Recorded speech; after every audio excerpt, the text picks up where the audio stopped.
सभी दर्शकों को मेरा प्यार भरा राधे राधे। सभी भक्तगणों को आज गणेश चतुर्थी की हार्दिक शुभकामनाएं। कहा जाता है कि आज ही के दिन श्री गणेश जी का अवतरण हुआ था। कुछ जगह दंत कथाएं ये भी हैं कि महादेव जी के हाथों से गणपति जी का सर कलम हुआ था क्रोधवश, जब गणेश जी माँ पार्वती की सुरक्षा में पहरा दे रहे थे और जब महादेव जी को अंदर प्रवेश करने से, घर में प्रवेश करने से गणपति ने मना किया और महादेव जी ने जब बताया कि ये आदेश औरों के लिए है, मेरे लिए नहीं, हठपूर्वक गणेश जी ने जब महादेव जी को अंदर नहीं जाने दिया तो क्रोधवश गणेश जी का सर कलम कर दिया। लेकिन माँ पार्वती ने अपने बेटे को पुनर्जीवन दान हेतु महादेव से अनुग्रह किया और उसके बाद महादेव जी ने दयापूर्वक गणपति जी को हाथी का सिर प्रदान किया। तो उस उपलक्ष्य में, उस खुशी के कारण भी आज का दिन सेलिब्रेट किया जाता है। महाराष्ट्र में विशेष त्योहार के रूप में ये एक प्रमुख आयोजन रहता है जो सबसे ज़्यादा धूमधाम से मनाया जाने वाला त्यौहार है। वैसे तो संपूर्ण भारत में ही मनाया जाता है, लेकिन महाराष्ट्र में इसकी प्रथा कुछ ज़्यादा ही है, ऐसे अन्य प्रांतों में नहीं है। अन्य कथाएं भी हैं, जैसे कि कुछ दंत कथाओं के अनुसार ऐसा माना जाता है कि आज ही के दिन से गणेश जी ने महाभारत का लेखन शुरू किया था। तो बहुत सी कथाएं हैं, क्या सत्य है इसके विषय में अधिक प्रमाण तो मेरे पास नहीं है, लेकिन हाँ, जितना मैं देख पाती हूँ उससे समझ में आता है कि गणपति जी के लिए और हम सब के लिए ये दिन विशेष है। गणपति बप्पा मोरया, हर हर महादेव, हर हर गणपति। ये है हमारे हैंडमेड गणपति जी, जिन्हें हाथ से बनाने के बाद हमने कलर किया है। इसमें श्रेया का योगदान सबसे ज़्यादा है। उनकी जिद के कारण ही ये आज यहाँ उपस्थित हैं और इसी खुशी के साथ हम श्री राम कथा का आगाज़ करते हैं। कथा जहाँ से विराम की थी वहीं से शुरू करेंगे।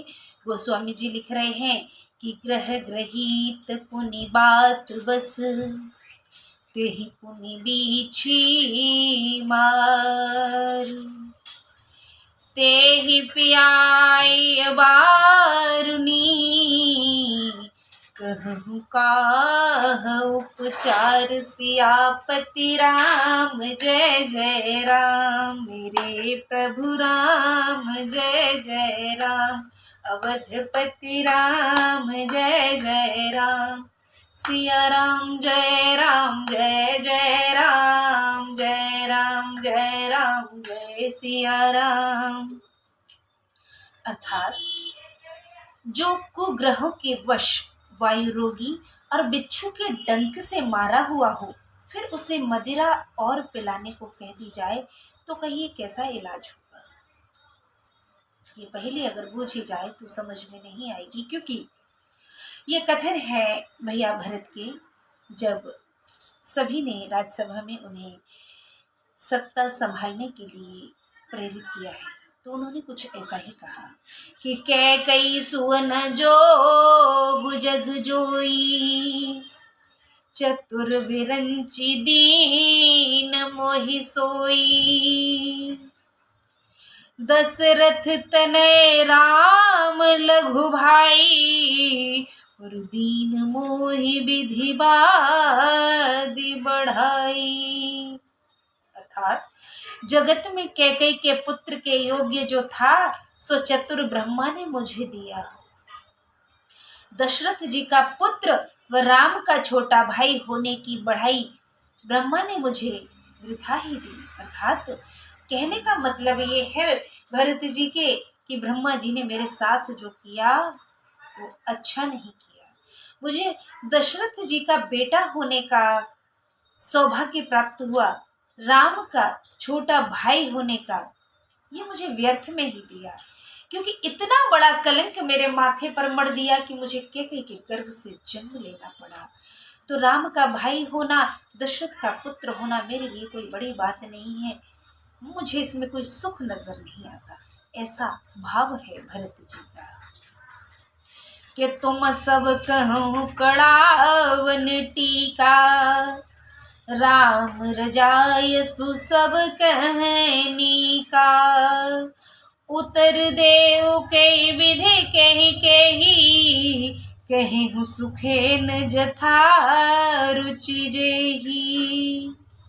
आप सब राज तिलक कराने को कहते हैं, राजा की आज्ञा सबको भली है, मैं किस प्रकार से किस किस को उत्तर दूं। जिसको रुचि हो सब सुख से कहें, लेकिन मुझे ये मेरे योग्य नहीं लगता है। अर्थात मैं राज तिलक करवाऊं, मुझे इसमें कोई भलाई नजर नहीं आती है, ऐसा कहना है भैया भरत का। और उनका कहना है कि जिसको जो अच्छा लगे वो बोलता रहे, लेकिन मुझे राज तिलक में कोई दिलचस्पी नहीं है। मोए कुमातु समेत बिहाई, कहूँ कहीं के कीनी भलाई। मोबिन को सचराचर माही, जेहि सिय राम प्राण प्रिय नाही। कुमाता समेत मुझे छोड़कर कहो कौन कहेगा कि यह भला किया गया है। चर और अचर जीवों में मेरे सिवा कौन ऐसा है जिसे श्री सीता राम जी प्राण प्यारे नहीं है। आज भैया भरत को बहुत ग्लानि हो रही है कि अगर मैं राज सत्ता का सुख भोगूंगा, राज तिलक को स्वीकार करूंगा, तो केवल कुमाता अर्थात मेरी माँ कैकेयी प्रसन्न होगी। हाँ, संसार भर में कौन ऐसा है जो श्री सीता राम जी से प्रेम नहीं करता मुझे छोड़ करके। आज भरत जी खुद को दोषी मान रहे हैं, इसलिए ऐसा कह रहे हैं क्योंकि उनके कारण ऐसा हुआ है। दशरथ जी का निधन, राम सीता और लक्ष्मण जी का वनगमन, उन्हें ऐसा लगता है कि अगर मैं होता ही नहीं तो मेरी माँ क्यों जिद करती मेरा राज तिलक करवाने हेतु, तो क्यों राम जी को वन जाना पड़ता, और राम जी वन न जाते तो पिताजी का निधन बिल्कुल भी नहीं होता। असमय मेरे पिता को मृत्यु के पास जाना पड़ा, मृत्यु आ गई उनको, तो ये सब मेरे कारण हुआ है। आज नाना भांति से भैया भरत को कष्ट हो रहा है, राज्यसभा में बैठे अवश्य हैं, सबकी ओर से भले संदेश मिल रहे हैं कि आप राज तिलक करवा लीजिए और सत्ता संभाल लीजिए, लेकिन उन्हें ये सब जहर के माफिक लग रहे हैं, मुझे कुछ भी अच्छा नहीं लग रहा है। वही सब गोस्वामी जी बड़े मार्मिक रूप से सजीव चित्रण वर्णन किया है, सचित्र वर्णन किया है उन्होंने। और कथा जब हम खुद पढ़ते हैं तो ये मर्म हमें हृदय से समझ में आता है। अगर आप भी इसे पढ़ें और महसूस करें तो दर्द समझ में आएगा। दर्द हमारे घर गृहस्थी से भी जुड़ता है कि जब हमारे अपनों में फूट पड़ती है गृहस्थी संपत्ति के बंटवारे को लेकर के। जो लोग रामायण पढ़ लेंगे वो कभी धन के लिए, कभी संपत्ति के लिए, बंटवारे के लिए नहीं लड़ेंगे। इफेक्ट है, आजमा कर देख लीजिएगा। घर में अगर सुख शांति हम चाहते हैं तो हमें नित्य प्रति एक पाठ अवश्य करना चाहिए, 2-4 दोहे जरूर पढ़ लेने चाहिए। कुछ चौपाइयाँ पढ़ लेने भर से ना सिर्फ मन पवित्र होता है बल्कि पूरा घर महक उठता है। कैसे सुगंध से? सदाचार की सुगंध से हमारे आचार विचार पवित्र हो जाते हैं। कथा को आगे बढ़ाते हैं। मोहि कुमात समेत बिहाई, कहूँ कहीं के कीन भलाई। मोह बिन को सचराचर माही, जेहि सिय राम प्राण प्रिय नाही। परम हानि सब कह बड़लाहू, अदिनु मोर नहीं दूषण काहू। संशयशील प्रेम बस अहू, सब हुई उचित सबको कछु कहूँ। जो बड़ी हानि है उसी में बड़ा लाभ समझ पड़ता है। जहाँ हानि होती है हम उसमें लाभ समझते हैं, लेकिन ईश्वर को पता है कि क्या सही है हमारे लिए, इसलिए उन्होंने जो चुना होता है वही सही होता है। ये मेरा कुसमय है, किसी को दोष नहीं। आप सब लोग संशयशील और स्नेह के वश में हैं, जो कहें सब उचित है। आज भरत जी कह रहे हैं कि आप लोगों को मेरा लाभ नजर आ रहा है, उसमें मेरी हानि है, इसलिए मैं राज्य तिलक तो बिल्कुल स्वीकार नहीं करूँगा। मेरा समय खराब है, इसलिए आज मेरे साथ ऐसा घटित हुआ है। आप लोगों को जो अच्छा लगे सो कहिए, मुझे कोई फर्क नहीं पड़ता। राम मातु सुठी सरल चित, मोह पर प्रेम विशेषी। कहि सुभाय स्नेह बस, मोर दीनता देख। सियापति राम जय जय राम, अवधपति राम जय जय राम। श्री राम जी की माता बड़ी सरल हृदयी हैं, उनकी मुझ पर अधिक प्रीति है, अतः स्वाभाविक स्नेहवश मेरी दीनता देखकर सब ऐसा कहती है। आज मुझे दीनहीन समझ कर के ही मैया ने आज मेरी राजगद्दी के लिए, मेरे राज तिलक के लिए हाँ की है, मुझे अभागा समझ कर की।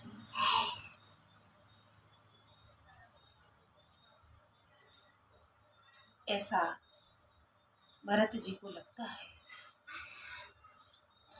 गुरु विवेक सागर जगु जाना, जिन्हि विश्व कर बदर समाना।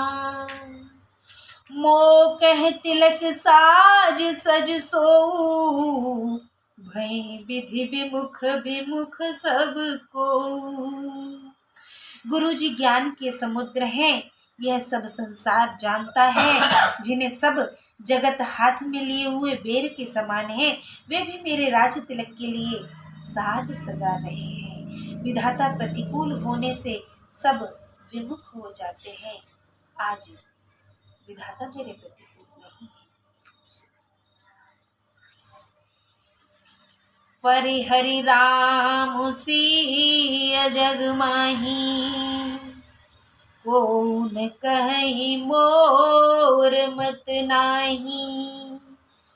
सो में सुनब सहब सुख मानी, अंतहु कीच तहाँ जह पानी।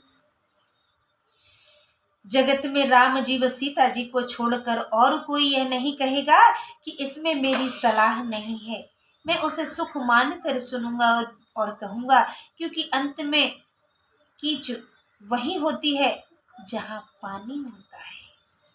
बहुत ही गहरे वचन भरत जी ने कहे हैं। हर किसी के वश में नहीं है इस तरह से परिस्थिति को समझ पाना।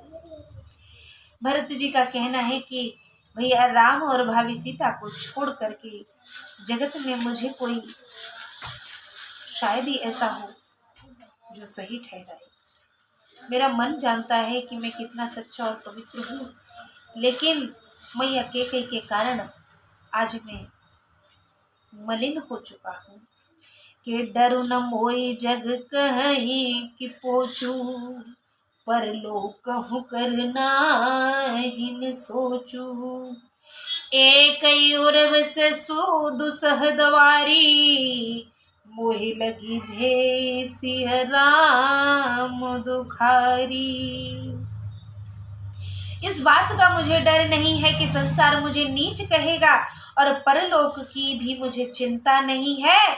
एक यही बड़ी भारी जलन मेरे हृदय में है कि मेरे कारण सीता जी व रामचंद्र जी दुखी हुए हैं। मुझे बस इसी बात का विशेष कष्ट है। साथियों, रामायण में ध्यान गोस्वामी जी का गया नहीं या उन्होंने दिया नहीं, मैं नहीं जानती, लेकिन जहाँ भरत जी के इस तरीके के वाक्य हैं कि मेरे कारण भैया राम और भाभी सीता को कष्ट हुआ है, तो मेरा ध्यान जाता है भैया लक्ष्मण और भाभी उर्मिला की ओर। उन्हें कितना कष्ट हुआ है। राम जी सीता जी साथ में हैं, और यहाँ कपल साथ में हो, पति पत्नी साथ में हो, तो जंगल में हो, चाहे मौत के कुएं में हो, भले ही अंगारों पर हो, वहाँ इतना कष्ट नहीं होता। जहाँ एक युगल जोड़ा बिछड़ जाए, बिखर के टूट के एकदम से जैसे पेड़ से डाली दरक जाती है, तो क्या स्थिति होती है। आज भाभी उर्मिला यहाँ अयोध्या में और भैया लक्ष्मण वहाँ वन में, उनकी क्या दशा रही है। मेरे ख्याल से सबसे ज्यादा कष्ट हुआ था तो लक्ष्मण जी और उनकी पत्नी उर्मिला भाभी को हुआ था, जिसमें इस कष्ट में शायद कोई भागीदार ही नहीं बना। किसी ने इसे जानना जरूरी नहीं समझा। क्यों गोस्वामी जी का ध्यान इधर नहीं गया, मुझे इस बात का कष्ट है। आगे बढ़ते हैं। जीवन लाहु लखन भल पावा, सबु तज राम चरण मनु लावा। मोर जन्म रघुबर बन लागी, झूठ काह पछिताऊं भागी। जीने का उत्तम लाभ तो लक्ष्मण जी ने पाया, जिन्होंने सबको छोड़कर श्री राम जी के चरणों में मन को लगाया है। मेरा जन्म तो श्री राम जी के वन जाने के निमित्त ही हुआ है। मैं अभागा, मैं क्या पछताता हूँ। आज खुद को कोस रहे हैं भरत जी कि मेरा जन्म शायद इसीलिए हुआ था कि मेरे कारण राम जी वन जा सके। तो मैं क्यों कष्ट में हूँ। विधाता ने ही मेरे साथ ऐसा लिखा था। उन्होंने ऐसा मेरे लिए पहले से ही सुनिश्चित कर रखा था। मुझसे बड़ा अभागा दुनिया में शायद ही कोई हो। आपनि दारनु दीनता, कहूँ सब ही सिरुनाई। और देखे बिनु रघुनाथ पद, जिय के जरनी न जाय। सियापति राम जय जय राम, अवधपति राम जय जय राम, मेरे प्रभु राम जय जय राम। सबको सिर नवाकर अपनी दारुण दीनता कहता हूँ कि रामचंद्र जी के चरणों के देखे बिना मेरे जीव की जलन नहीं जाएगी। हाँ, मैं जब तक प्रभु श्री राम के चरणों को नहीं देख लेता, मेरे जो कलेजे में जो आग उठ रही है, जो जलन मच रही है, वो शांत नहीं होगी। कि आन उपाय मोय नहीं सूझा, के कोजिय के रघुबर बिन बूझा। एक आँख इह मन माही, प्रातःकाल चली हूँ प्रभु पाही। दूसरा उपाय मुझे नहीं सूझता रामचंद्र जी के बिना। और कौन मेरे जी को समझ सकता है, मेरे दिल की बात को कौन जान सकता है। मेरे मन में एक यही निश्चय है कि प्रातःकाल प्रभु श्री रामचंद्र जी के पास में चल पड़ी। कि यद्यपि मैं अनभल अपराधी, भय मोहि कारण सकल उपाधि। तदपि सरन सन्मुख मोहि देखी, क्षम सब करि हई कृपा विशेषी। यद्यपि मैं खोटा और अपराधी हूँ, मेरे ही कारण सब उपद्रव हुए हैं, तो भी शरण में जाने पर सम्मुख देखकर सब अपराध क्षमा कर मुझ पर विशेष दया करेंगे प्रभु श्री राम। आज भरत जी को उम्मीद है कि मेरे भैया मुझे माफ कर देंगे। होनी भी चाहिए। हम भले ही अपराधी हों, लेकिन जब हम क्षमा प्रार्थी होते हैं तो ईश्वर हमें माफ अवश्य कर देते हैं। इसलिए जब कोई आपसे अपराध बन पड़े तो माफी मांगने से कभी मत चूकिएगा, चाहे वो अपनों से हो या ईश्वर के साथ। सील सकुच सुठि सरल सुभाऊ, कृपा स्नेह सदन रघुराऊ।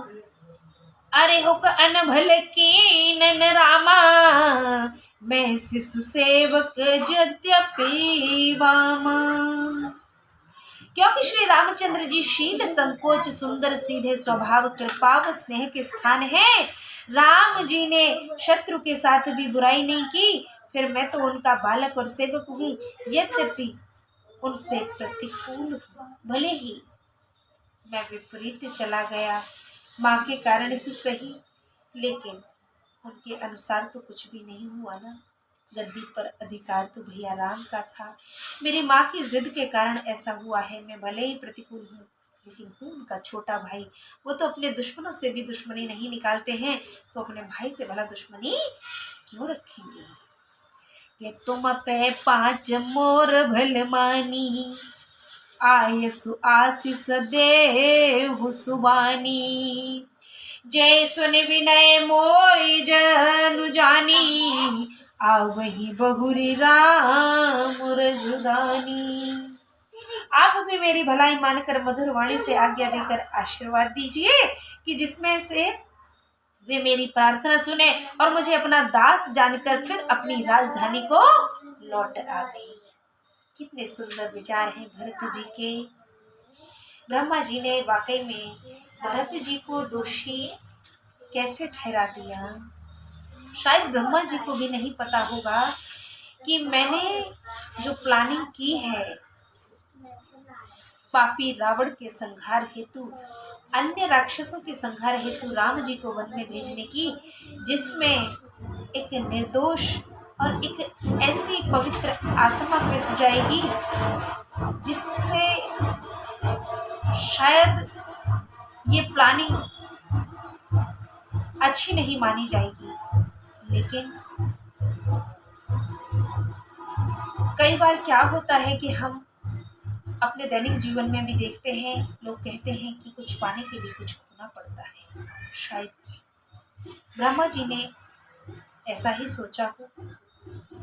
अब चूंकि भगवान श्री हरि ने नर अवतार में राम रूप में खुद अवतरण लिया धरती पर, ताकि धरती को रावण जैसे अत्याचारी दुराचारी राक्षसों के प्रकोप से बचाया जा सके। लेकिन भरत जी बेवजह पिस गए। सब विधाता की मर्जी है और उसके आगे किसी की नहीं चलती। हम कितने भी पवित्र हों, कितने भी मन से साफ और सच्चे हों, लेकिन ईश्वर जब चाहते हैं वही होता है। साथियों, आज की कथा को यहीं विराम देते हैं। कल 124वें दिन की कथा होगी, बेसब्री से इंतजार रहेगा। कथा में सभी मन लगाकर हाजिरी दिया करें। कथा ना सिर्फ सुने बल्कि पढ़ें भी। आज की कथा को इस शुभ विचार के साथ विराम देना चाहेंगे कि हमसे कोई भी गलती बन पड़े, हमारे अपनों के कारण ही सही, हमारी वजह से ही, क्योंकि हम भले ही गलती ना करें लेकिन हमारे अपनों के कारण कई बार हम गलती पर होते हैं, तो माफ़ी मांगने में कभी भी संकोच ना करें। जो माफ़ी मांग लेता है वो ईश्वर के सबसे ज़्यादा करीब होता है। इस ईश्वर विचार के साथ अनुमति चाहते हैं, कभी भी कोई भी गलती बन पड़े तो माफ़ी अपनों से या ईश्वर से ज़रूर मांगिएगा। लेकिन अपनों से हमसे गलती अपनों के लिए हुई है तो अपनों से ही माफ़ी मांगनी, भगवान के आगे उस माफ़ी का कोई मतलब नहीं बनता है। इसलिए अपने ईगो को साइड में रखते हुए ईश्वर से, अपनों से जब भी कोई गलती हो माफ़ी अवश्य मांगिए। माफ़ी मांगने से कोई छोटा नहीं होता। भरत जी भी ऐसा ही कह रहे हैं और भरत जी एक सबसे अच्छा कैरेक्टर है इस कथा में।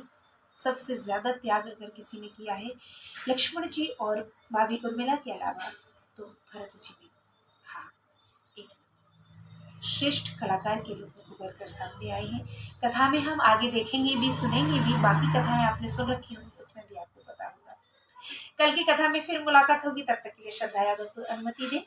नमस्कार, राधे राधे, जय श्री राम। राधे राधे, जय श्री राम। आपको मेरे हाथ के गणपति कैसे लगे? ये भी मेरे हाथ के कलर है, वो तो मेरे ही हैं। इतनी अच्छी कैसे कर लिए मैंने? मम्मी सिखाया थे मुझको। हाँ, राधे राधे।